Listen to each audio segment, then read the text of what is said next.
दोस्तों, हमने अपना चौथा पार्ट पूर्ण कर लिया है और आज हम पांचवें पार्ट को प्रारंभ करने जा रहे हैं और जिसका नाम हमने दिया है यायावर साम्राज्य। ठीक बात है। तो इस अनुभाग के अंतर्गत यानी कि सेकंड अनुभाग जो हमारा चल रहा है उसके अंदर हम विभिन्न साम्राज्यों का अध्ययन प्रारंभ किए हुए हैं और जिसके अंतर्गत हमने जो मुस्लिम साम्राज्य स्थापित हुआ था, ठीक है, उसके बारे में हमने अध्ययन कर लिया है। इससे पहले एक रोमन साम्राज्य बना था, वो भी हमने अध्ययन कर लिया है और आज हम तीसरे साम्राज्य के बारे में बात करने जा रहे हैं और वो है आपका यायावर साम्राज्य। ठीक है, यायावर क्या होता है और साम्राज्य किस प्रकार से बनाया गया है, इसी के बारे में हम चर्चा करेंगे। तो इस पार्ट के लिए हम पहले भाग के रूप में अपना भाग फर्स्ट पार्ट पहला ले रहे हैं। यायावर साम्राज्य की प्रारंभिक पृष्ठभूमि के बारे में अध्ययन हमें करना है कि किस प्रकार से जो यायावर जनजातियां थी, ये यायावर जनजातियों ने एक संगठन बनाया, एक सैनिक संगठन कायम किया और फिर उस सैनिक संगठन ने एक बड़े साम्राज्य के निर्माण के अंतर्गत जो है अपना योगदान दिया है। तो ये जो सारी प्रक्रिया है वो आज के इस पाठ के अंतर्गत हमें पढ़नी है। मित्रों, मैं एक बात आपको बता देता हूं कि यदि हमें अपना वर्तमान मजबूत करना है, यानी कि अपने वर्तमान को अगर अपनी पकड़ के अंतर्गत रखना है ना, तो हमें अपने इतिहास से जरूर सीखना होगा, अपने अतीत से जरूर क्या करना पड़ेगा, सीखना पड़ेगा। तो अतीत जानना अत्यंत ही आवश्यक है और इसी कड़ी के अंतर्गत हम आगे बढ़ते हैं, अपने पाठ को प्रारंभ करते हैं। यायावर साम्राज्य की प्रारंभिक पृष्ठभूमि के बारे में जानेंगे। तो सबसे पहली बात करते हैं यायावर साम्राज्य की अवधारणा के बारे में कि यायावर का क्या अर्थ होता है और साम्राज्य का क्या अर्थ होता है। क्योंकि यहाँ अवधारणा जानना इसलिए भी जरूरी बन जाता है क्योंकि ये जो यायावर का अर्थ है ये अलग होएगा, साम्राज्य का अर्थ क्या होगा। आपस में दोनों ही जो वर्ड है ये विरोधाभासी वर्ड है। ठीक है, कैसे है इस बात को समझते हैं। देखिए, हमने बात करी है यायावर साम्राज्य की अवधारणा का परिचय, जिसमें हमने एक शब्द लिया है यायावर। तो देखिए, अगर यायावर के अर्थ की बात करें, यायावर का अर्थ बात करें तो अर्थ क्या होता है, अर्थ होता है घुमंतु। क्या होता है, घुमंतु भ्रमणशील। क्या होगा, घुमंतु या भ्रमणशील जो है वो क्या होते हैं, यायावर होते हैं। एक ही जगह पर टिक करके स्थायी रूप से जो निवास नहीं करते हैं वो क्या होंगे, ये वो होंगे यायावर। ठीक है, एक तो घुमंतु होंगे, भ्रमणशील होंगे। दूसरा, इन यायावरों का क्या है, ये एक परिवारों का संगठन होगा। क्या होगा, परिवारों का या परिवारों के समूह का संगठन होगा। ठीक बात है, परिवारों के समूह का क्या है, ये संगठन है। ठीक, मतलब कि एक छोटा संगठन है जिसको हम बड़ा संगठन का नाम नहीं दे सकते हैं। तो ये क्या है, परिवारों के समूह का संगठन है यायावर। ठीक है, अब हम बात करते हैं कि साम्राज्य क्या होते हैं। तो देखिए, साम्राज्य जो है ये अगर हम संगठन के बारे में बात करें तो एक वृहद राजनीतिक संगठन होता है। क्या होता है, वृहद राजनीतिक। कौन सा संगठन है, वृहद राजनीतिक संगठन होगा। ठीक है, प्लस दूसरी बात हम अगर करें इसके बारे में कि ये जो यायावर है ये तो स्थायी रूप से रहते ही नहीं है और एक परिवारों का समूह है, लेकिन जो साम्राज्य होगा इसके अंदर क्या होगा, वृहद भूभाग होगा। बड़े स्तर पे क्या होगा, भूभाग होगा, काफी बड़े जमीन के ऊपर जो है वो ये स्थापित होगा। इसके अलावा हमने यहाँ पर बात करी थी कि जो यायावर है इनका कोई नियम कानून कायदा ज्यादा जो है वो नहीं है, जबकि यहाँ पर क्या होगी, यहाँ पर परिष्कृत, एकदम बढ़िया ढंग वाली परिष्कृत प्रशासन व्यवस्था होगी। परिष्कृत प्रशासन व्यवस्था जो है वो यहाँ पर होनी चाहिए, तब जाकर के हम उसको क्या नाम देंगे, साम्राज्य का नाम देते हैं। ठीक है, तो परिष्कृत प्रशासन व्यवस्था हो, वृहद भूभाग हो और वृहद राजनीतिक संगठन हो, उसको तो हम बोलते हैं साम्राज्य। जबकि बात करिए हमने यहाँ पर यायावर की, तो ये तो होते हैं अस्थायी। यायावर क्या होते हैं, अस्थायी होते हैं, अस्थायी निवास। ठीक है, और इनके पास जो एरिया है वो छोटा ही होता है और राजनीतिक संगठन इनका नहीं है। क्या है इनके पास में, परिवारों के समूह का क्या है, एक छोटा सा संगठन है। तो ये एक बिल्कुल अलग बात होगी किससे, साम्राज्य के निर्माण से। यानी कि यायावर जो है वो साम्राज्य कैसे निर्माण कर पा रहे हैं। तो यहाँ हम अध्ययन करते हैं कि हम बात करेंगे 13वीं और 14वीं शताब्दी के अंतर्गत। कब की बात करेंगे, 13वीं और 14वीं शताब्दी के अंतर्गत। यहाँ मध्य एशिया के अंदर कहाँ पे बात करेंगे हम लोग, मध्य एशिया के अंतर्गत एक कबीला आता है। मध्य एशिया में कबीला कौन सा, मंगोल।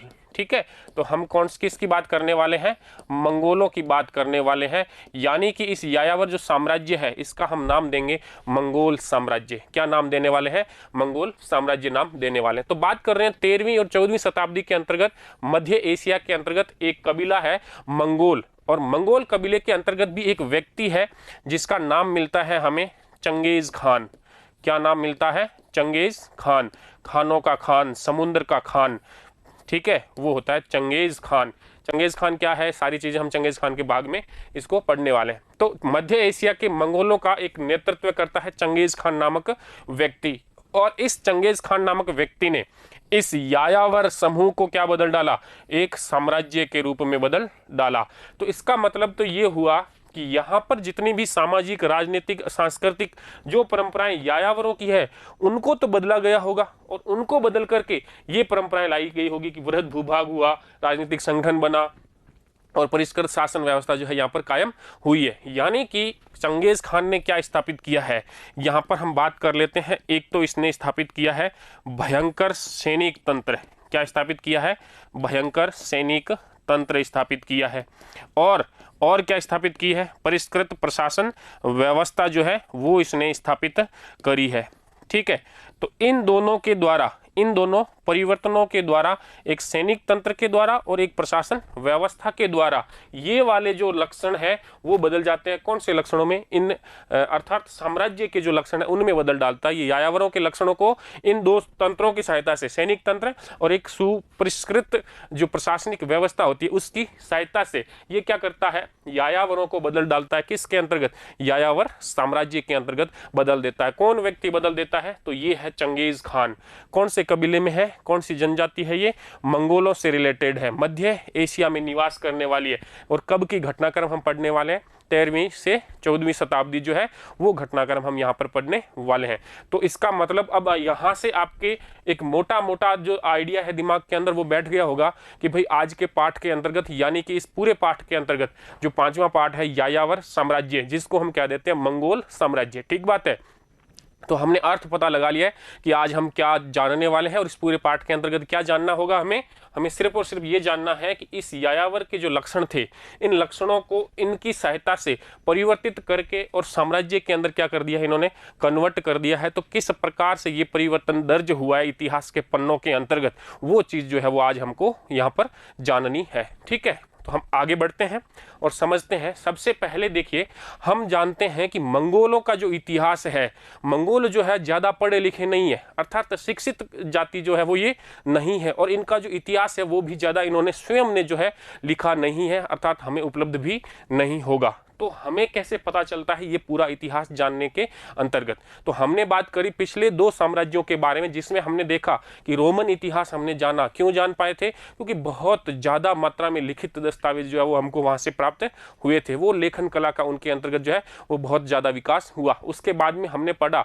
मुस्लिम साम्राज्य। तो मुस्लिम साम्राज्य की जब हमने बात करी तब भी हमने कहा कि हमें वहाँ से भी कई सारे भौतिक अवशेष और लिखित जो दस्तावेज, साक्ष्य, इतिवृत्त, त्वारीख, ठीक है, और कुरान शरीफ, गेनीजा अभिलेख, कागज का आविष्कार, ऐसी कई सारी जो चीजें थी वो भी हमने जान ली कि मुस्लिम साम्राज्य से उसकी जो जानकारी है वो हमें उन चीजों से मिल जाती है। लेकिन यहाँ पर हम एक बात कर लेते हैं। बात क्या करते हैं कि मंगोल जो इतिहास है इसे जो जानने के स्रोत है, तो उसके बारे में सबसे पहली जो बात हम कर लेते हैं तो वो ये कहते हैं हम लोग कि मंगोलों ने इतिहास लेखन नहीं किया।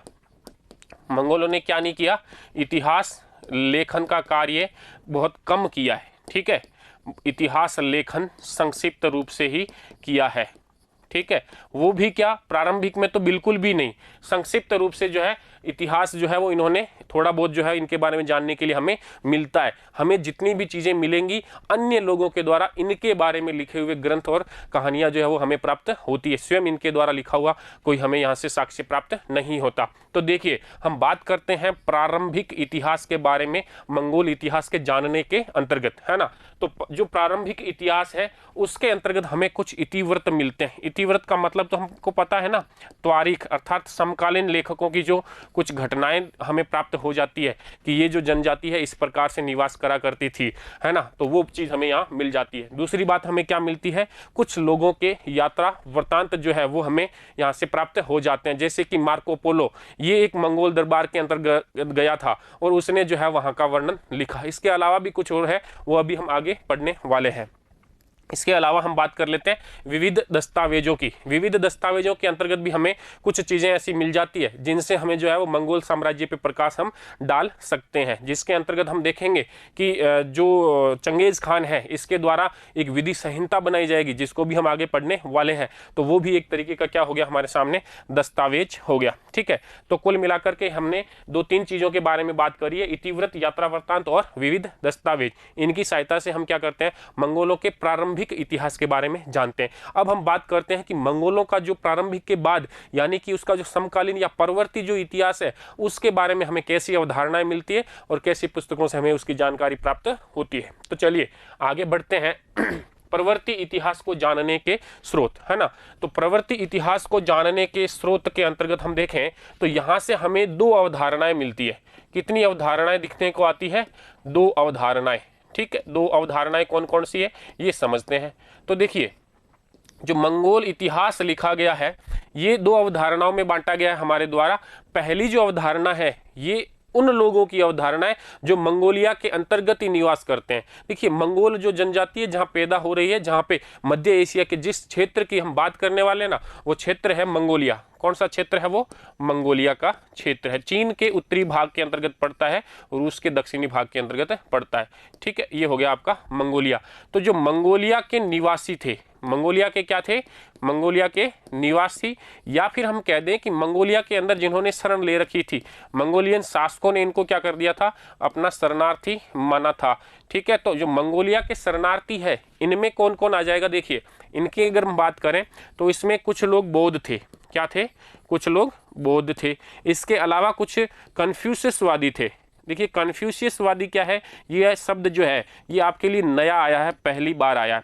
तो जैसे कि हम बात कर रहे हैं, इसका जो पड़ोस के अंदर देश है जिसकी हमने बात करी है, चाइना। कौन सा है, चाइना। और चाइना के अंदर एक व्यक्ति हुए कन्फ्यूशियस। ठीक है, और कन्फ्यूशियस ने एक संप्रदाय धर्म का प्रचलन किया जिसको हम कन्फ्यूशियसवाद के नाम से जानते हैं। तो कुछ लोग जो चाइना के थे वो भी इनके शरणार्थी, यहाँ पर शरणार्थियों के रूप में इनके दरबारों के अंतर्गत रहा करते थे। इसके अलावा बात करें तो यहाँ पर तुर्क लोग भी रहते हैं, तुर्क कबीले। ठीक है, इसके अलावा मुसलमान, ठीक है, मुसलमान लोग जो भी है वो भी यहाँ पर निवास करते थे। इसके अलावा अगर हम बात करें तो यहूदी जो लोग हैं वो भी इनके दरबार के अंदर शरणार्थी हुआ करते थे। तो कुछ जातियों संप्रदायों का हमने उल्लेख किया है जिसके अंतर्गत हमने नाम लिख लिया, कुछ बौद्ध है, कन्फ्यूशियसवादी है, तुर्क है, मुसलमान है और यहूदी है। तो इन लोगों के द्वारा इन मंगोल इतिहास के बारे में जो बातें लिखी गई है उन बातों के बारे में हम एक शब्द कह सकते हैं कि ये बातें जो है ये सहानुभूतिपूर्ण बातें हैं। ये कैसी बातें हैं, सहानुभूतिपूर्ण बातें हैं, अर्थात मंगोलियन शासकों के पक्ष में लिखी हुई बातें हैं, ये सहानुभूतिपूर्ण है। इसके अलावा हम कह सकते हैं कि कई बार तो इन्होंने क्या किया है, इनकी जो बातें इन्होंने लिखी है वो प्रशस्ति परक हो गई है। किस प्रकार की हो गई है, प्रशस्ति परक जो बातें हैं उस प्रकार की हो गई, यानी कि इनकी स्तुति कर रहे हैं, इनकी प्रशंसा कर रहे हैं। ऐसे लेख जो है वो जो प्राप्त होते हैं हमें वो पहली अवधारणा से होते हैं। कौन सी वाली पहली अवधारणा, पहली हो गई आपके मंगोलिया के निवासी या मंगोलियन दरबार में रहने वाले शरणार्थी जो लोग हैं, आश्रय प्राप्त कर लिया उन्होंने मंगोल शासकों का, उनके द्वारा जो धारणाएं लिखी गई उन धारणाओं को हम कहते हैं इस प्रकार की। अब हम बात करते हैं सेकंड अवधारणा। ठीक है, इसको नए पेज पे ले लेते हैं, यहाँ पे जगह की कमी पड़ रही है। तो देखिए, जो सेकंड अवधारणा की हम बात कर रहे हैं, दूसरी अवधारणा वो किसके द्वारा दी गई, इनके इतिहास के लेखन के अंतर्गत। तो वो अवधारणा दी गई है किसके द्वारा, जो यहाँ के अलावा अन्य विश्व के क्षेत्रों में रहते हैं, अर्थात जो मंगोलियन निवासी नहीं है या मंगोलियन दरबार के भाग नहीं है, उनके द्वारा जो यहाँ पे अवधारणा दी गई है इनके लेखन के बारे में। तो उसमें हम एक बात कह सकते हैं, वो बात क्या है कि इनका जो लेखन है वो कैसा है, पूर्वाग्रह ग्रसित है। वो क्या है, पूर्वाग्रह ग्रसित है। आई बात समझ के अंतर्गत? पूर्वाग्रह ग्रसित का मतलब क्या होता है? किसी भी चीज के बारे में या किसी व्यक्ति के बारे में अपने मन के अंतर्गत जो है पहले से ही एक धारणा बना लेना कि ये तो इस टाइप का आदमी होगा या ये इस प्रकार का कार्य करता होगा। तो ये क्या हो गया अपना, उसके बारे में बनाया गया, पूर्व से बनाया गया आग्रह हो गया। उसको हमने जाना नहीं है, पहचाना नहीं है, लेकिन उसके बारे में क्या कर लिया, हमने दिमाग के अंदर एक सोच विकसित कर ली। तो वो क्या होता है, उनका पूर्वाग्रह। तो ये जो है मंगोलों के बारे में जो धारणा बना रखी है इन्होंने, वो कैसी धारणा है, पूर्वाग्रह ग्रसित धारणा है। इसलिए इन्होंने जितना भी जो लेखन कार्य किया है मंगोलों के बारे में, उसके अंतर्गत जो है वो इन्हें हीन समाज की दृष्टि से देखा है। कैसा है, हीन समाज व सभ्यता की दृष्टि से उन्होंने इसको अलंकृत किया है। इन लोगों ने, किसने, इन लोगों ने मतलब सेकंड अवधारणा वाले लोगों ने इन लोगों के लिए बर्बर शब्द यूज किया है। क्या यूज किया है, बर्बर कहा है इनको। इनको क्या कहा इन्होंने, बर्बर। ठीक है, अब ये बर्बर जो शब्द इन्होंने यूज किया है, बर्बर का क्या अर्थ होता है, इसको भी अब अभी हम देखने वाले हैं। लेकिन अभी हम पहले अपना इतिहास को जानने का स्रोत का जो है वो भाग पूरा कर लेते हैं, फिर बर्बर का अर्थ समझते हैं। तो देखिए, हमने दो धारणाओं की बात कर ली। पहली धारणा जो यहाँ पे निवास करते हैं, इनके दरबारी है, वो इनके बारे में सहानुभूतिपूर्ण और प्रशस्तिपूर्ण जो है वो ग्रंथ कुछ बातें जो है वो उल्लेख करते हैं। सेकंड धारणा के अंतर्गत हमने देखा कि जो यहाँ के दरबार से संबंधित नहीं है, जो बाहर के हैं, अन्य विश्व के प्रदेशों में रहने वाले लोग हैं, वो इनके बारे में पूर्वाग्रह से ग्रसित थे और उन्होंने जो लेख लिखा है, उन्होंने जो कार्य किया इनके लेखन के अंतर्गत, वो इनके पक्ष का नहीं है। अर्थात वो क्या कर रहे हैं, वो इन्हें जो है बर्बर कह करके क्या कर रहे हैं, बुला रहे हैं। फिर हम देखें, बात करते हैं हम दो चीज़ों की, कि जो मंगोल इतिहास का अगर समकालीन इतिहास लेखन की बात की जाए, समकालीन का मतलब उन शासकों के समय काल के अंतर्गत ही लिखा जाने वाला इतिहास, तो उसके अंतर्गत हमें कुछ ग्रंथ मिलते हैं। जैसे कि एक हमें ग्रंथ प्राप्त होता है मंगोल उल न्योताबियन। ये न्योतो ऐसे शब्द है, न्यूतोबियन है ये, ठीक है ना, इसको आप करेक्ट कर लेना, न्यूतोबियन है ये, ठीक है। तो मंगोल उन न्यूतोबियन, ये जो ग्रंथ लिखा गया है, इसमें समस्या क्या आती है, ये ग्रंथ जो है वो दो भाषाओं में प्राप्त होता है। मंगोल भाषा के अंतर्गत भी हमें अभी मिल रहा है और चीनी भाषा के अंतर्गत लिखा हुआ भी हमें प्राप्त हो रहा है। अब यदि ये जो ग्रंथ लिखा गया है दोनों भाषाओं के अंदर, इसकी जो कथानक है या जो विषय वस्तु है वो एक जैसी होती, तब तो हमें मंगोलों का इतिहास जानने में कोई तकलीफ नहीं आती। हम श्योरिटी के साथ में कह सकते हैं कि भाई इनका जो इतिहास है वो किस प्रकार का रहा है। लेकिन समस्या क्या आती है, ये जो वर्णन है, ये वर्णन भी कैसा है, अलग है। ठीक बात है, ये वर्णन भी अलग है और इस वर्णन से ये वर्णन भी क्या है, अलग है।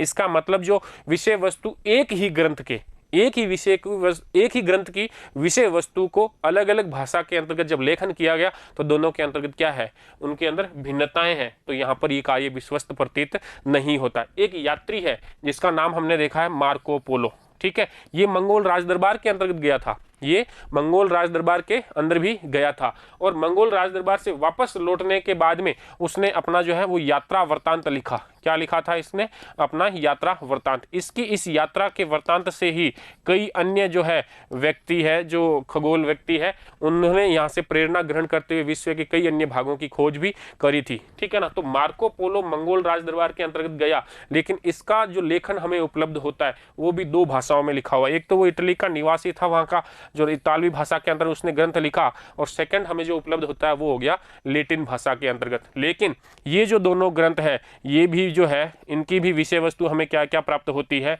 अलग अलग प्राप्त होती है। इनकी विषय वस्तु में भी हमें समानता नहीं प्राप्त होती है। तो कुल मिलाकर के हमने बात ये करनी है कि जो मंगोलों का इतिहास है और उसको जानने के लिए जितने साहित्यिक स्रोत हमारे पास उपलब्ध है वो अपर्याप्त है, अपूर्ण है, और उनमें विरोधी भाषी जो है वो बात लिखी हुई है। तो हमें जो है पूर्णतया इसका इतिहास जानने के साक्ष्य नहीं मिलते हैं, लेकिन जितने भी उपलब्ध हुए हैं उनके आधार पर हम इसके इतिहास को जानने का प्रयत्न करेंगे। और भविष्य के अंतर्गत भी, इस क्षेत्र के अंतर्गत भी और कई सारे शोध किए जाने की अभी प्रबल संभावना जो है वो बनी हुई है। तो भविष्य में हम और भी इसके बारे में ज़्यादा जान पाएंगे। तो अब हम आगे बढ़ते हैं और अब हम देखते हैं कि हमने यहाँ पे शब्द लिया था बर्बर, तो अब हम समझेंगे कि इस बर्बर का क्या अर्थ होता है। तो देखिए, हमने बात करनी है बर्बर के अर्थ के लिए, है ना।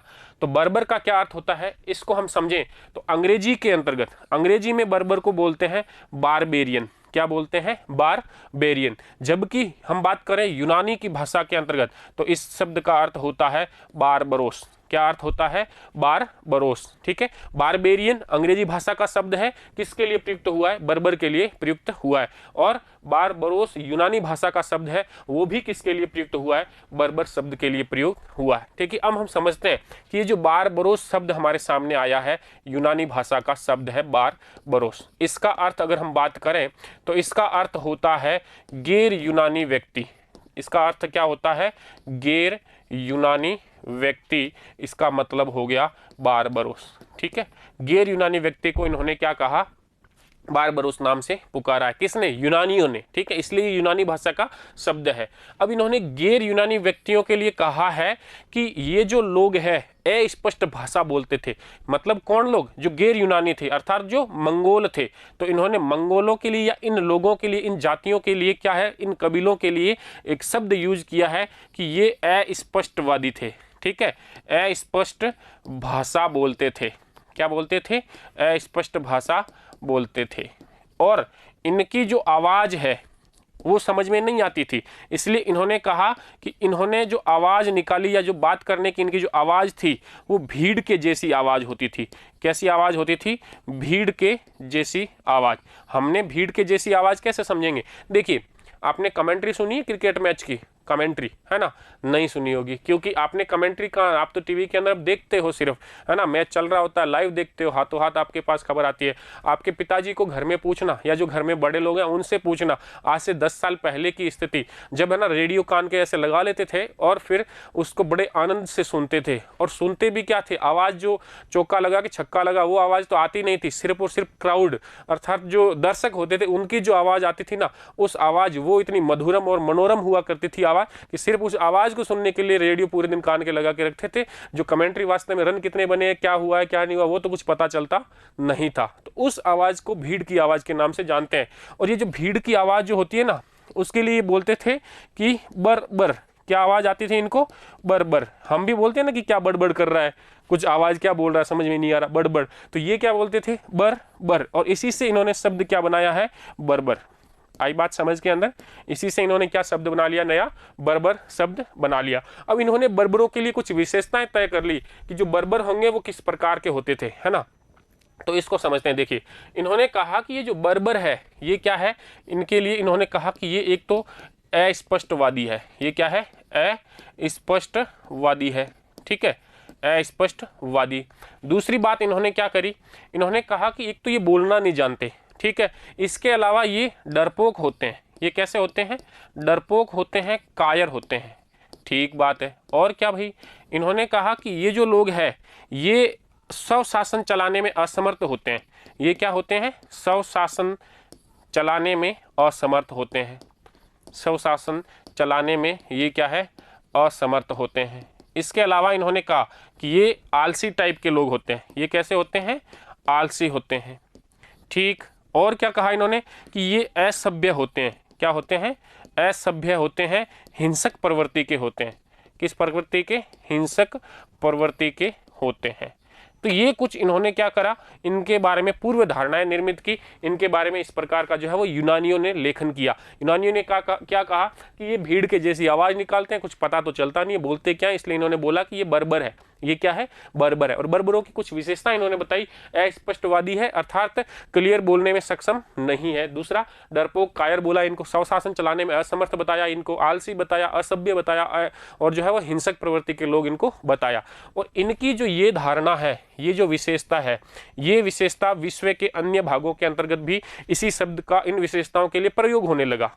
मतलब कि ये विशेषताएं जिसको भी लगी उस विशेषताओं के लोगों के लिए क्या शब्द प्रयोग में हुआ? बर्बर शब्द प्रयोग हुआ। जैसे कि हम बात कर लेते हैं रोम के अंतर्गत। हम कहाँ की बात करते हैं? रोम के अंतर्गत। तो यही विशेषता वाले जो लोग थे उधर जर्मनी के, कौन सी जर्मन जनजातियाँ? जर्मन जनजातियां, जिनके बारे में हम बात कर चुके हैं कि जर्मन बर्बर जनजातियों ने जो है उसके पश्चिमी भाग के ऊपर, बाइजेंटियन साम्राज्य के पश्चिमी भाग के ऊपर अधिकार कर लिया था। तो वो बर्बर जनजातियां थी, जिसमें हमने बात किया था गौल जनजाति, है ना, जिसके अंतर्गत हमने बात करी थी फ्रैंक जनजाति, जिसके अंतर्गत हमने बात करी थी विसिगोथो, कौन सी, विसिगोथो जनजाति।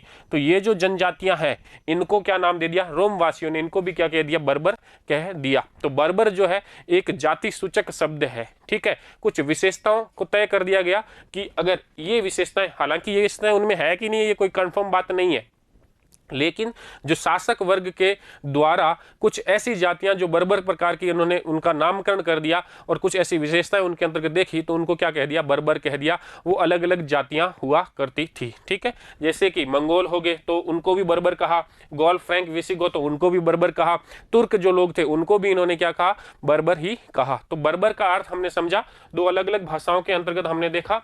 अंग्रेजी भाषा के बारबरेरियन शब्द का अर्थ होता है, और जो दूसरी हमने देखी वो कौन सी होगी, यूनानी भाषा, जिसमें बारबरोस होता है अर्थात गैर यूनानी लोग, ठीक है। तो ये तो हो गया आपका बर्बर का अर्थ। अब हम आगे बढ़ते हैं इस साम्राज्य को समझने की दृष्टि से, मंगोलों की प्रारंभिक पृष्ठभूमि के बारे में अध्ययन जो है वो हम प्रारंभ करते हैं। तो सबसे पहला अगर हम देखें तो सबसे पहली बात अपने पास में समझने के अंतर्गत आएगी भौगोलिक पृष्ठभूमि। देखिए भौगोलिक पृष्ठभूमि को हमें समझना है कि मंगोलिया की भौतिक स्थिति किस प्रकार की थी। तो सबसे पहली क्या बात करते हैं, ये देखिए, ये आपके समक्ष एक चित्र बना है। इस चित्र की मैं बाउंड्री थोड़ी चेंज करता हूँ आपको समझ में अच्छे से आए। ये जो भाग है, ये जो भाग बनाया गया है, ये है आपका मंगोलिया। ये आप अच्छे से आपको दिख रहा होगा, ठीक है। ये जो भाग है ये कौन सा भाग हो गया, ये हो गया मंगोलिया, ठीक है। इसके अंतर्गत जो है इस जनजाति का क्या हुआ है, विकास हुआ है, और फिर इसने इस पूरे साम्राज्य को क्या है, अपने अधीन कर लिया है आगे चल करके। तो देखिए अब हम बात करते हैं कि इसके अंतर्गत क्या क्या विशेषताएं रहेगी। तो हम बात करें अगर उत्तर की ओर, ठीक है ना, तो ये जो उत्तरी भाग है और पूर्वी जो भाग है, यहाँ पे हम बात करें तो मैं इसका थोड़ा कलर और चेंज करता हूँ, लाल ले लेता हूँ, है ना, दिखाई देगा आसानी से। देखिए यहाँ पर एक नदी बहती है, ओनोन। कौन सी नदी है, ओनोन नदी, ठीक है। इसके अलावा यहाँ पूर्वी भाग के अंतर्गत भी एक और नदी बहती है, सेलोंग नदी। कौन सी नदी है, सेलोंग नदी, ठीक है। ये हो गई आपकी पूर्वी भाग के अंतर्गत। दो नदियों की बात करी है। ये जो मंगोलिया का क्षेत्र है इसके उत्तर के अंतर्गत एक नदी है ओनोन नदी, और एक पूर्वी भाग के अंदर, उत्तरी पूर्वी भाग के अंतर्गत एक नदी आती है, वो कौन सी नदी है, सेलोंग नदी, ठीक है। यहाँ पर अगर हम बात करें, ये इसका जो पश्चिमी भाग है, इस पश्चिमी भाग के अंदर जो यहाँ पर है पहाड़ियाँ, यहाँ पे क्या भाग है, यहाँ पे पहाड़ी भाग है, ठीक है।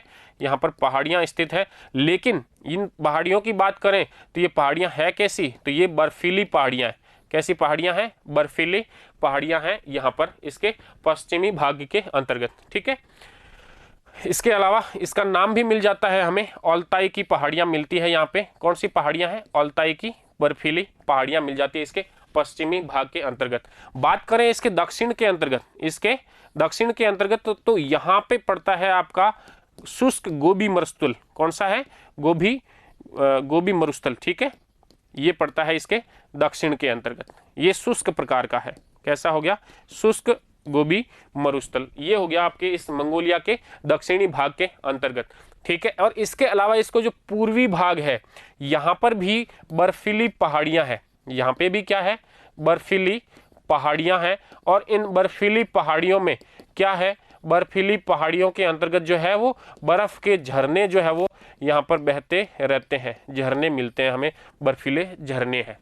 कुल मिलाकर के अगर हम इसकी स्थिति की बात करें तो चारों तरफ जो हम देख रहे हैं, तो उत्तरी भाग, जो पूर्वी भाग और जो पश्चिमी भाग है, ये पूरा का पूरा बर्फ से ढका एरिया है, अर्थात शीत ऋतु प्रधान का यहाँ पे एरिया है। पानी जो है वो यहाँ पर 24 घंटे उपलब्ध रहता है बर्फीले पानी के रूप में। इसका मतलब ये हुआ कि अगर हम इसको एक ही शब्द के अंतर्गत कहना चाहें कि भाई इसकी स्थिति किस प्रकार की होगी, एक ही शब्द के अंतर्गत हम बात करें तो ये हो जाता है आपका मध्य स्टेपी घास का क्षेत्र है। ये मध्य स्टेपी घास का क्षेत्र, ठीक बात है। तो एक ही शब्द के अंतर्गत अगर हम कहें तो ये जो इसकी स्थिति है, भौतिक स्थिति जो है वो घास के मैदान है। यहाँ पर क्या है, घास के मैदान है, बर्फीला एरिया है, अर्थात स्टेपी घास है, मध्य स्टेपी क्षेत्र जो है वो घास का वो ये कहलाता है। और इसके दक्षिणी भाग के अंतर्गत जो है वो क्या फैला हुआ है, गोबी मरुस्थल जो है वो फैला हुआ है। ठीक है, तो ये तो इसकी क्या हुई, स्थिति हो गई, यानी कि ये घास का जो क्षेत्र है, तो इसका मतलब जो है यहाँ पर हम समझेंगे आगे चल करके इसकी राजनीतिक सामाजिक भाग को देखेंगे, तब जाकर के हमें पता चलेगा कि यहाँ पर जो कबीले निवास करने वाले उनका जो प्रमुख व्यवसाय होगा वो क्या होगा, वो हमें यहाँ से समझ में आ जाएगा। तो हमने इसकी भौगोलिक स्थिति की बात कर ली। उत्तर के अंदर हमने कहा कि यहाँ पे ओनोन और सेलोंग नदियों का क्षेत्र है। फिर हमने पूर्व के अंदर बात करी तो वहां पूर्व के अंदर बर्फीली पहाड़ियां जो झरने के अंदर तब्दील होती रहती है। और तीसरी बात हमने करी यहाँ पे अल्ताई की जो है वो ये पहाड़ियां मिलती है पश्चिमी भाग के अंतर्गत। ठीक है, और उसके बाद अगर हमने बात करी थी दक्षिणी भाग के अंदर तो यहाँ पर क्या फैला हुआ है, शुष्क गोबी का मरुस्थल जो है वो यहाँ पे फैला हुआ है। ठीक है, तो ये तो हमने बात कर ली इसकी कौन से भाग के बारे में, भौगोलिक पृष्ठभूमि के बारे में इसकी हमने बात करी। अब अपने पास में आता है सामाजिक पृष्ठभूमि। तो देखिए सामाजिक पृष्ठभूमि को अगर हम समझें कि यहाँ पर सामाजिक पृष्ठभूमि किस प्रकार से रही है, तो देखिए बात करते हैं सामाजिक क्षेत्र के अंतर्गत। तो हमने यहाँ पे कहा कि यहाँ पे जो इस एरिया को हमने एक नाम दिया था वो हमने क्या नाम दिया, मध्य स्टेपी घास क्षेत्र या घास का मैदान। ठीक है, ये हमने इसको एक नाम दे दिया था। तो ये जो मध्य स्टेपी घास का क्षेत्र है, इसका मतलब यहाँ पर जो निवास करने वाले व्यक्ति है उनको हम यहाँ पे दो भागों में बांट देते हैं। कितने भागों में बांट देते हैं, दो भागों में। देखिए जो पहला भाग है उसको तो हम कहते हैं पशुपालक वर्ग। क्या कहते हैं, पशुपालक वर्ग। हमने बात कर ली यहाँ पर जो है वो घास जो है वो प्रमुखता से उपलब्ध हो जाती है। तो पहला वर्ग अपने पास में कौन सा आ गया, पशुपालक वर्ग। ठीक है, अब बात करते हैं दूसरी।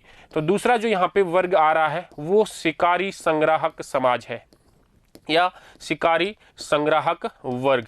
ठीक बात है, शिकारी संग्राहक। ठीक है, तो दो वर्गों के अंतर्गत हमने इसकी सामाजिक पृष्ठभूमि को बांट दिया है। पहले वर्ग के अंतर्गत हमने बात करी है कि ये पशुपालक वर्ग है। पशुपालक वर्ग क्यों है, क्योंकि यहाँ पर क्या उपलब्ध है, घास की क्या है यहाँ पे उपलब्धता है और सहज उपलब्धता है। ठीक है, तो यहाँ पे घास आसानी से मिल जाती है, इस वजह से ये लोग क्या करते हैं, यहाँ के पशुपालक प्रकार के लोग हैं, पशुओं का पालन करते हैं। तो ये जो पशुपालक लोग हैं ये कौन से पशु यहाँ पर प्रमुखता से, तो देखिए सबसे प्रमुख जो इसमें है वो है घोड़ा। ठीक है, घोड़ों का यहाँ पे ये पालन करते हैं। इसके अलावा देखिए ऊंट का भी पालन किया जाता है। अब आप समझोगे कि गुरुजी यहाँ पे तो बर्फीला मैदान है, ऊंट यहाँ पर कैसे सरवाइव करता होगा। तो मित्रों हमने ये भी तो बात करी कि दक्षिण के अंदर क्या है, गोबी का मरुस्थल है। तो इसका मतलब उस क्षेत्र के अंदर जो यहाँ के मंगोलियन निवासी है वो क्या पालन करते होंगे, ऊँटों का। हम किसी एक क्षेत्र विशेष की बात थोड़ी ना कर रहे हैं, हम पूरे मंगोलियन एरिया की बात कर रहे हैं कि इसके समाज को हमने दो भागों में बांटा है। ठीक बात है, तो यहाँ पे कौन से हो गए, घोड़े हो गए और ऊंट हो गए। इसके अलावा यहाँ पर भेड़ बकरियों का पालन भी कर लिया जाता था। तो ये कुछ हमने पशुओं के नाम लिखे हैं, इनका ये क्या करते थे, यहाँ पे पालन करते थे। ठीक है, इनसे इनको कुछ खाद्य वस्तुएं प्राप्त हो जाती थी और जो है इनके परिवहन में भी ये जो जानवर है वो काम में आ जाते थे। अब सेकंड बात करते हैं हम शिकारी संग्राहक के बारे में। जो शिकारी संग्राहक वर्ग है इसके बारे में हमने एक बार अध्ययन कर लिया है, पहले किया हुआ है ना। शिकारी संग्राहक समाज वर्तमान के जो हम विश्व की बात करें तो जिसमें हमने एक पढ़ा था हाजा जन समूह पढ़ा था ना, तो वो क्या था, वर्तमान शिकारी संग्राहक समाज था। पहले पार्ट के अंदर ही पढ़ लिया था हमने। देखिए शिकारी संग्राहक समाज जो यहाँ का है उसका क्या कार्य है, ये सरवाइव करने के लिए रहते कहाँ पे है, तो ये वनों के अंतर्गत रहते हैं। कहाँ पे रहते हैं, वनों के अंदर। कौन से वन है, ये साइबेरियाई वन है। ठीक है, साइबेरियाई वन क्षेत्र जो है उसके अंतर्गत निवास करते हैं। अब ये आप समझोगे इसको कि भाई ये साइबेरियाई वन क्षेत्र कहाँ से आ गया, तो ये जो मंगोलिया है, इस मंगोलिया का जो उत्तरी भाग है, कौन सा भाग, उत्तरी जो भाग है रूस की तरफ वाला भाग, ये जो भाग है ये साइबेरियाई वनों के नाम से जाना जाता है। किसके नाम से जाना जाता है, ये उत्तरी भाग, ये साइबेरियाई वन है यहाँ पर। ठीक है, ये हो गया साइबेरियाई वन। ठीक है, तो साइबेरियाई वन जो है ये हो गया इसका उत्तरी भाग, और इस साइबेरियाई वनों वाला जो भाग है यहाँ पर निवास कर रहे हैं ये शिकारी संग्राहक समाज वाले लोग। अब देखिए यहाँ पे साइबेरियाई जो वन है इनके अंतर्गत निवास करते हैं और इनका जो मुख्य खाद्य पदार्थ है वो क्या है, शिकार के द्वारा ये मांस जो है वो प्राप्त करते हैं। ठीक है, इसके अलावा भी ये कार्य करते हैं। ये क्या करते हैं, इन पशुओं की जो खाल है जिनको ये शिकार के लिए प्रयोग में लाते हैं, इन खाल का जो है वो यहाँ पे ये व्यापार भी करते हैं अन्य समुदायों के साथ में। ठीक है, तो इसी व्यापार को हम आगे राजनीतिक संगठन के अंतर्गत देखने वाले हैं। तो हमने सामाजिक पृष्ठभूमि के बारे में अध्ययन किया। सामाजिक पृष्ठभूमि के अंतर्गत हमने इस क्षेत्र के लोगों को दो भागों में बांट दिया है। पहला कौन सा है आपका पशुपालक वर्ग का, और दूसरा आपका कौन सा है शिकारी संग्राहक वर्ग के अंतर्गत। अब थर्ड आता है अपने पास में राजनीतिक पृष्ठभूमि। तो देखिए राजनीतिक पृष्ठभूमि को हम समझते हैं कि राजनीतिक पृष्ठभूमि के लोग यहाँ पे किस प्रकार से हैं। तो हमने बात करनी है राजनीतिक पृष्ठभूमि। ठीक है, ये लीजिए राजनीतिक पृष्ठभूमि।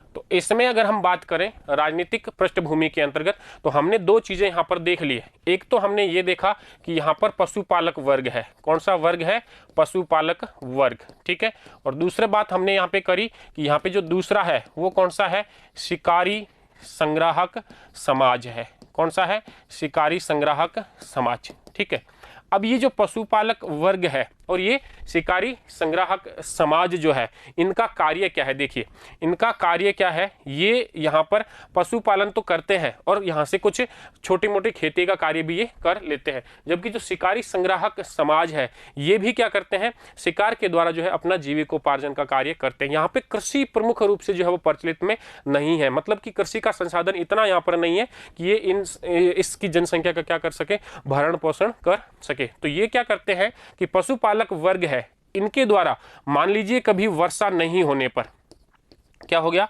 वर्षा नहीं हुई तो उस समय सूखा पड़ गया। क्या हो गया, सूखा पड़ गया, और सूखा पड़ने के कारण जो घास के क्षेत्र है वो क्या हो गए, नष्ट हो गए। ठीक है, तो अब क्या करना पड़ेगा, इनको अपने भोजन प्राप्ति के लिए अन्य साधनों पर क्या है, निर्भर होना पड़ेगा। जबकि शिकारी संग्राहक समाज के साथ में भी जैसे कि शीत ऋतु आई, कौन सी ऋतु आई, शीत ऋतु आई, तो इस समय जो है यहाँ पर इनको जानवर भी जो है वो उपलब्ध नहीं होते हैं। तो ये क्या करके रखते थे, इन जानवरों के मांस का संग्रह करके रखते थे। लेकिन शीत ऋतु के अंदर ये संग्रह भी क्या हो जाता था, समाप्त हो जाता था। तो अब इनको भी भोजन प्राप्त करना है, लेकिन कोई और जो है सोर्स इनके पास में नहीं है। तो इस वजह से अब इन दोनों के बीच में, दोनों जो वर्ग है इन दोनों बीच में क्या हुआ करते थे, रोज क्या होंगे, झगड़े हुआ करते थे। किसके बीच में, ये पशुपालक वर्ग और शिकारी संग्राहक समाज के बीच में। और इस प्रकार से अब ये जो झगड़े हो रहे हैं तो इन झगड़ों के अंतर्गत यानी कि या तो इनको क्या करना पड़ेगा, आक्रमण करना पड़ेगा, और आक्रमण नहीं करोगे तो क्या करनी पड़ेगी, कम से कम स्वयं की रक्षा तो करनी पड़ेगी ना। तो आक्रमण और रक्षा इन दोनों प्रयोजनों का सिद्ध करने के लिए इन्होंने एक कार्य किया। इन्होंने क्या किया है, इन्होंने अपने पितृपक्षीय, कौन से, पितृपक्षीय वंश के आधार पे, याद रख लेना पितृपक्षीय है ये सारे वंश। ठीक है, पितृपक्षीय वंश के आधार पे इन्होंने क्या बनाए हैं, अपने संघ बनाए हैं।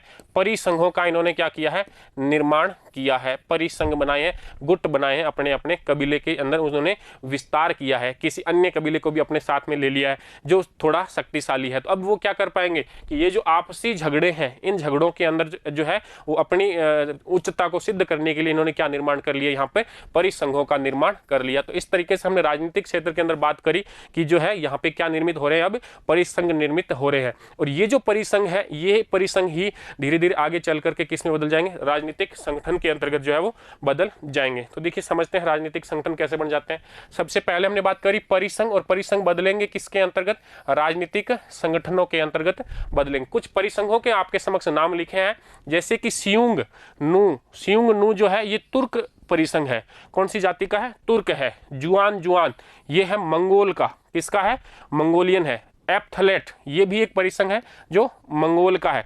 तूचे जो है ये तुर्क परिसंघ है, ये 550 ईस्वी के आसपास रहा है। उइगुर भी क्या है, तुर्क है। खितान क्या है, मंगोल है। ये कुछ परिसंघों के हमने क्या लिखे हैं, यहाँ पर नाम लिखे हैं। तो देखिए अब बात करते हैं कि ये जितने भी परिसंघ हमने देखे हैं इन परिसंघों के पास में क्या है, संसाधनों की कमी है। किसकी कमी है? संसाधनों की। यानी कि संसाधनों में बात कर ले कि किस चीज़ की कमी आ रही है इनको, तो एक तो इनके पास में खाद्यान्न उपलब्ध नहीं है। क्या नहीं है? खाद्यान्न। और इसके अलावा इनके पास में क्या है? उपकरण या औजार जो होते हैं वो इनके पास लोहे के उपकरण या औजार जो है वो उपलब्ध नहीं है। अर्थात इन दोनों की क्या है? इनके पास में कमी है। ठीक है, तो इस कमी को पूर्ण करने के लिए ये लोग क्या करेंगे? ये लोग व्यापार का कार्य करेंगे। कौन? ये परिसंघ। अब चाहे इस परिसंघ के अंतर्गत पशुपालक वर्ग हो गया, चाहे शिकारी संग्राहक वर्ग हो गया, उससे फर्क नहीं पड़ता। अब हमने एक नाम दे दिया इनको, क्या नाम दे दिया? परिसंघ। तो इन परिसंघों ने व्यापार प्रारंभ किया। किससे प्रारंभ किया? स्थायी निवासियों के साथ। किसके साथ में? स्थायी निवासियों के साथ में। ये स्थायी निवासी कहाँ थे? ये स्थायी निवासी रहते थे चीन के। कहाँ के? चीन के स्थायी निवासियों के साथ इन्होंने क्या किया? व्यापार प्रारंभ किया। यानी कि अब वो चीन के लोगों से, अर्थात चीन के स्थायी लोगों से वो क्या प्राप्त करते हैं? कुछ खाद्यान्न प्राप्त करते हैं, अर्थात कृषि उत्पाद प्राप्त करते हैं, कुछ लोहे के उपकरण प्राप्त करते हैं, और उसके बदले के अंतर्गत ये क्या कर लेते हैं? उसके बदले में जो है जो जंगल की कुछ वस्तुएं, जैसे कि जो मांस हो गया, जो जानवर इन्होंने लिए उनकी खाल हो गया, इन दोनों का क्या करते हैं? ये व्यापार करते हैं। अर्थात यहाँ पर कोई मुद्रा नहीं है, यहाँ पे क्या होता है? वस्तु विनिमय होता है, किसी चीज के बदले में अन्य चीज को प्राप्त करना। ठीक है, तो ये क्या कहलाता है? यहाँ पे वस्तु विनिमय कहलाता है। ठीक है, अब ये जो वस्तु विनिमय के आधार पे यहाँ पे व्यापार हो रहा है, लेकिन ये जो व्यापार है, इस व्यापार के अंतर्गत लगातार तनाव बना रहता है। क्या बना रहता है? तनाव बना रहता है। यानी कि यहाँ पे इसमें जनरली ज्यादातर जो है वो सैनिक कार्यवाही हो जाती है। इस व्यापार के कोई नियम नहीं है, सैनिक कार्यवाही यहाँ पर होती रहती है। तो इन सैनिक कार्यवाहियों की वजह से व्यापार का जो संतुलन है वो स्थापित यहाँ पर हो नहीं पाया। और अब ये क्या करने लग गए? ये जो परिसंघ है, इन परिसंघों ने धावे बोलने प्रारंभ कर दिए या लूटमार जो है वो प्रारंभ कर दी। कौन सी जगह पे? यहाँ पे स्थायी निवासियों के अंतर्गत। ठीक है, तो स्थायी निवासियों के ऊपर जब लूटमार प्रारंभ कर दी, किसके द्वारा? इन परिसंघों के द्वारा। तो क्या हुआ यहाँ पे कि अब ये जो स्थायी निवासी है ये कमजोर होने लग गए। ये क्या हो गए? कमजोर हो गए। और क्या हो गया? इनके साथ इनकी कृषि के अंदर क्या हो गई? ये कृषि से जो है उसी पे निर्भर थे, और कृषि में इन आक्रमणों की वजह से अव्यवस्था जो है वो उत्पन्न हो गई।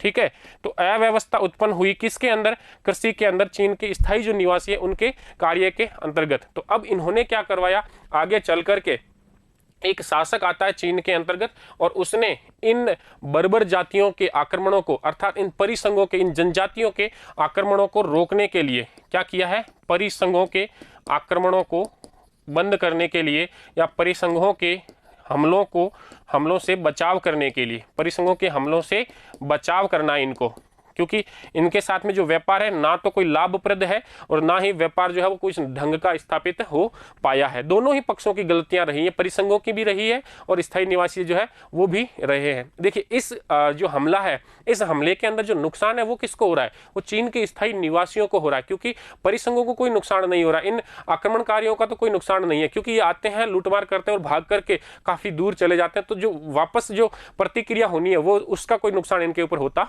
नहीं है। ठीक बात है। तो इस वजह से परिसंघों के हमलों के बचाव की वजह से यहाँ पर निर्माण करवाया गया था चीन की दीवार का। किसका निर्माण हुआ था? चीन की दीवार का निर्माण हुआ था। याद रख लेना, चीन की दीवार का निर्माण कराने वाले चीनी शासक का नाम है चिन शी हुआंग टी, है ना? चिन शी हुआंग टी ये नाम है।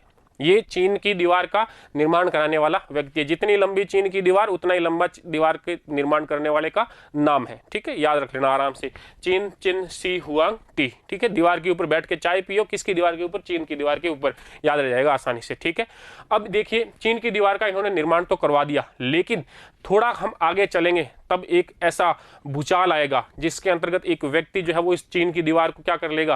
पार कर लेगा, और इस चीन की दीवार को पार करके पूर्ण चीन के ऊपर, अर्थात एक बहुत बड़े भूभाग के अंतर्गत जो है वो अपने साम्राज्य की ये क्या कर लेगा? स्थापना कर लेगा। ठीक है, तो उसके अंतर्गत हम देखेंगे चंगेज खान, और चंगेज खान के द्वारा स्थापित किए जाने वाला साम्राज्य, उस साम्राज्य की क्या प्रक्रिया है और क्या विशेषता है वो हम अगले भाग के अंतर्गत देखने वाले। आज के भाग के अंतर्गत हमने समझा कि इस पाठ के अंदर हम हमने क्या पढ़ना है। उसके बाद में हमने देखा कि मंगोलों के इतिहास को जानने के स्रोत किस प्रकार से हैं, परवर्ती और प्रारंभिक स्रोतों को हमने अलग अलग ढंग से देख लिया। इन मंगोलों के लिए एक बर्बर शब्द यूज में लिया गया, तो इस बर्बर की क्या विशेषताएं होती है वो चीज हमने देखी। उसके बाद में हमने प्रारंभिक पृष्ठभूमि के अंतर्गत सबसे पहले भौगोलिक स्थिति मंगोलिया की देखी, तो हमने प्राप्त किया कि ये स्टेपी घास, मध्य एशिया का स्टेपी घास का एक मैदान है।